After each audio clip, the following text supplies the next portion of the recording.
So last week's episode about the working smart versus working hard was a huge hit. So I want to talk about an expansion beyond that. I got a lot of questions about, hey Nick, how do I know if I'm working smart? And if I'm stuck working hard, which many people are, how do I make that shift? Because right now I'm overloaded, I have too much going on, I can't keep up. There's no way for me to really start doing that smart work. And you're right, it's hard. But I think one mental model that I use to figure out what I'm working on and if I'm working on the right thing is the offense versus defense approach. And I'll elaborate a bit on that. So somebody who's playing, everybody in life has an opportunity to either play offense or play defense. Playing defense means that you are, imagine a basketball game, you are standing there guarding the person with the ball. You are reacting to your environment. You don't call the shots, you don't dictate what's going on. You are moving and reacting and adjusting based on things that are outside of your control, aka the other player. Same thing happens with work. If you're on defense at work, things get thrown your way. You're always scrambling to recover. You're always working to solve the problem. And the alternative, the smart workers, the successful people, the people who are able to delegate and able to live a relatively stress-free life as an entrepreneur, are really good at playing offense. Meaning, hey, look, I'm not going to just accept what comes at me from all around. I'm not going to let the world and my customers and my employees and the problems dictate all day. I'm not going to run around putting out fires all day. I'm not going to play defense. I'm going to play offense. I'm going to dictate my schedule. I'm going to dictate what I'm doing. I'm going to find a way to take control. I'm going to play offense. And what's an example? I think any problem that you face as an entrepreneur, you have an opportunity. You have an option. You can solve that problem yourself, or you can take the necessary steps to prevent that problem. And now this is a very, very serious concept as a small business entrepreneur because you face a lot of problems. And there's nothing worse than an entrepreneur, a small business owner who faces the same problems over and over and over again, but doesn't do anything to prevent them from happening. Meaning an employee messes up something, a customer's upset about something falls through the cracks, a bill doesn't get sent, you name it, tons of problems, and the owner's just constantly running around putting out fires. Now, the good owners, they prevent the fires. They have a problem with an employee comes to them with a problem, and instead of just solving it, they find a way to prevent it or to give the employee the tools needed to solve the problem. Now, it's hard, and it's not always work that is fun to do. It's a lot easier to solve 2 or 3 problems sometimes than it is to prevent 100 problems.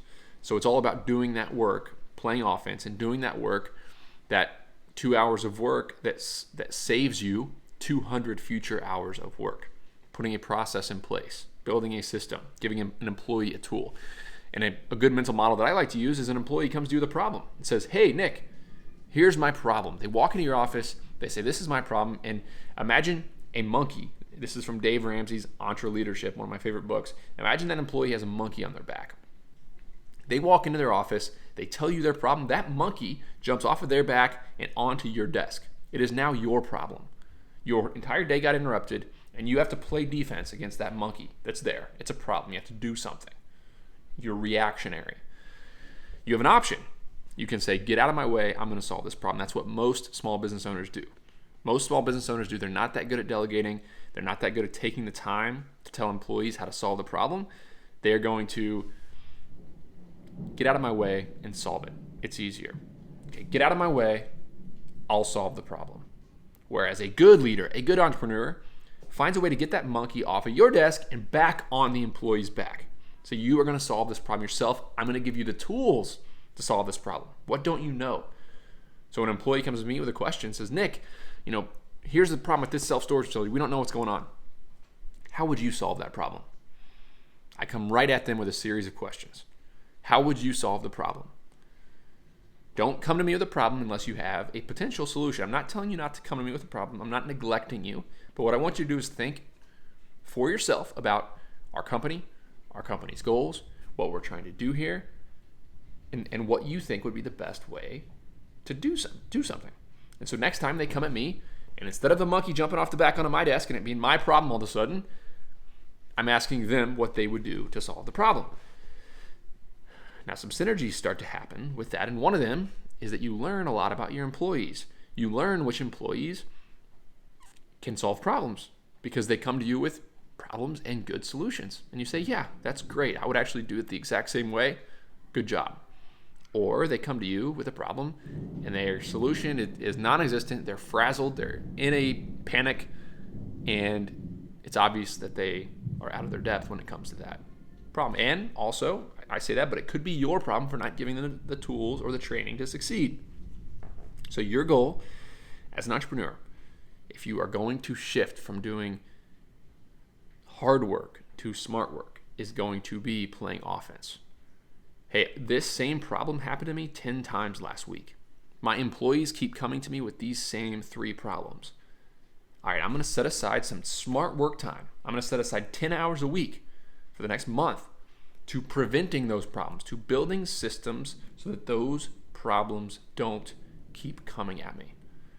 And if you do that long enough, the stresses stop coming and you can spend even more time working smart. You can spend even more time working smart when there's less fires to put out. There's less things totally influencing your day as a small business owner. So take it seriously and shift from being reactionary to where every day after 9 a.m. your entire day just is a cluster and you're running around putting out fires, to it being an organized, strategic day that goes off of your plans and your following. That's how you play offense.